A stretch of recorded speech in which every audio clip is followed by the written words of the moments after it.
एक बार स्वयं माता पार्वती के पैरों तले जमीन खिसक गई जब उन्होंने देखा कि कालों के भी महाकाल महादेव अपने त्रिशूल नीचे रख रहे हैं, अपने हाथों में चूड़ियां पहन रहे हैं और एक स्त्री की तरह साड़ी ओढ़ रहे हैं। पार्वती जी घबरा कर बोली, स्वामी ये क्या अनर्थ है, आप स्त्री का रूप क्यों धारण कर रही हैं? महादेव की आंखें नम थीं। उन्होंने धीमे स्वर में कहा कि गौरी, आज मेरी एक बेटी मौत और जिंदगी के बीच फंसी हुई है और इस समय उसे सिर्फ अपनी माँ की जरूरत है। जी हाँ, महादेव स्वयं एक औरत बनकर एक गर्भवती महिला की डिलीवरी कराने पृथ्वी पर आए थे। लेकिन आखिर वो भक्त कौन थी जिसके लिए स्वयं भोलेनाथ को दाई बनना पड़ा? ये कहानी है दक्षिण भारत की एक परम शिव भक्त रत्नावती की। रत्नावती गर्भवती थी। उसके बच्चे के जन्म का समय बहुत करीब था। उसने अपनी माँ को बुलवाया था ताकि प्रसव के समय वो उसके साथ रह सके। लेकिन तभी कावेरी नदी में भयंकर बाढ़ आ गई। उसकी माँ नदी के उस पार फंस गई और इधर रत्नावती को प्रसव पीड़ा शुरू हो चुकी थी। आधी रात, चारों तरफ अंधेरा,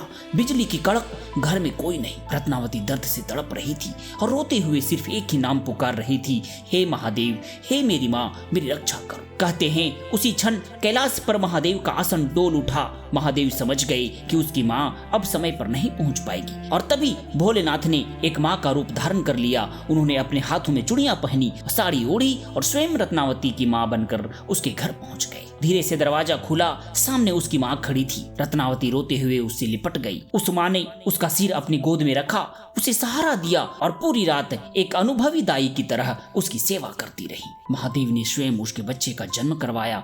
जब रत्नावती दर्द से कांप रही थी तब भोलेनाथ उसे माँ की तरह सहला रहे थे। उन्होंने उसे खाना खिलाया, पानी पिलाया और फिर उसके बच्चे को गोद में लेकर लोरी सुनाई। सो जा मेरे लाल, तू सो जा, माँ तेरे संग ही है। सुबह हुई, बाढ़ थोड़ी कम हुई और तभी रत्नावती की असली माँ भागते हुए घर पहुंची। वो रोते हुए बोली, बेटी मुझे माफ कर दे, मैं बाढ़ में फंस गई थी, मुझे आने में देर हो गई। रत्नावती हैरान रह गई। उसने कांपती आवाज में पूछा कि अगर आप अभी आई हो तो रात भर मेरी सेवा कौन कर रहा था? दोनों ने पूरे कमरे में नजर दौड़ाई लेकिन वहां कोई नहीं था। बस मोगरे के फूलों की सुगंध फैली हुई थी और दीवार पर महादेव की एक धुंधली परछाई दिखाई दे रही थी। उस दिन रत्नावती समझ गई कि माँ की ममता कैसी होती है और दुनिया ने देखा कि अपनी भक्त की लाज बचाने के लिए महादेव स्वयं माँ बन गए। आज भी तमिलनाडु के तिरुचिरापल्ली में स्थित धायुमानवर स्वामी मंदिर इस चमत्कार की गवाही देता है। आज भी वहाँ गर्भवती महिलाएं सुरक्षित प्रसव के लिए महादेव को चूड़ियां और साड़ी चढ़ाती है, क्योंकि महादेव से बड़ा कोई रक्षक नहीं और माँ से बड़ा कोई योद्धा नहीं।